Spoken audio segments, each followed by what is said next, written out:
This story of Buddha's life is very important for those who believe in living a peaceful life. This story will teach you why bad things happens only to good people. Once upon a time Gautam Buddha was sitting with his disciples. At the same time King Ajatashatru reached there and asked to Buddha, "O Lord, ever since I became your follower, everyone is exploiting me. They are taking undue advantage of my calmness. Before I became your follower, everyone was afraid of me because I was very cruel. I would not think twice to punish anyone to death sentence. But after becoming your follower, I don't feel like punishing anyone, nor do I get angry. I have become very peaceful and I look at everyone with compassion. But some people are taking undue advantage of my calm conduct. This has also put the people of my country in some kind of danger. Due to this, I am facing a lot of problems in the governance of my country. Please tell me, what should I do now?" Hearing this from King Ajatashatru, Buddha tells him a story, and the story goes like, once upon a time there lived a venomous snake in a hole under a large tree. The tree stood in a corner of a field near a village. The snake attacked people at even the slightest provocation, and many people died because of the snake's deadly bite. People were afraid to go near the tree due to fear of snake. One day a monk was passing through the village and saw this beautiful tree. He decided to meditate under its shade before he moved on. Some villagers who were driving their cows back home saw the monk and warned him about the snake. They told him that this snake is so dangerous that whoever goes near him, he bites him. The monk smiled and continued to walk towards the tree. The villagers left from there. As the monk sat down to meditate, the snake came out from his hole with an angry hiss and ready to bite. The monk chanted a mantra looking straight into the snake's eyes. And miraculously snake conversation with him. The snake says to that monk that, "Oh man, don't you fear me? Don't you know that this is my area and no one dares to come here?" The monk said with a compassion, "My dear friend, what is there to fear in this? I am not afraid of anything. I don't fear death nor do I desire to live. Why should I fear on you? In fact, you are afraid that no one should kill you. That's why you bite others." The snake was astonished to hear this from the monk. Till now he had met only such people who tried to kill him or ran away in fear of him. But he had never met a person who would not fear him.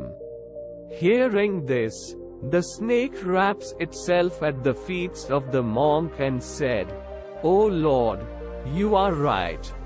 Whatever I have done till today, I have done to save my life. If I don't do this, people would kill me." The monk said, "You are right, but my dear friend, remember one thing, that life will end one day. Therefore it is not appropriate to kill others to save it. Give this attachment of your life and be filled with love for others." After saying this, the monk left from there. Snake was influenced by the words of the monk and he decided that from today onwards he will not bite anyone. He gives up his angry nature and stops biting others. But the result of it turns out to be the opposite. When people saw that the snake has stopped biting others, now they started taking undue advantage of this. Those who used to fear him and run away from him now started catching him. Now people would tease him, scratch him and hurt him. Now Snake was always wounded and hurt. He was very sad. He was having the hardest time of his life. One day that monk once again came to that village and sat under the same tree. Just then he saw that snake. He was surprised to see him in such a pathetic state. He asked him, "Oh my friend, how did you get in such a pathetic condition? Who has injured you?" The snake replied, "Oh, blessed one, you told me to give up my angry nature and not to bite others.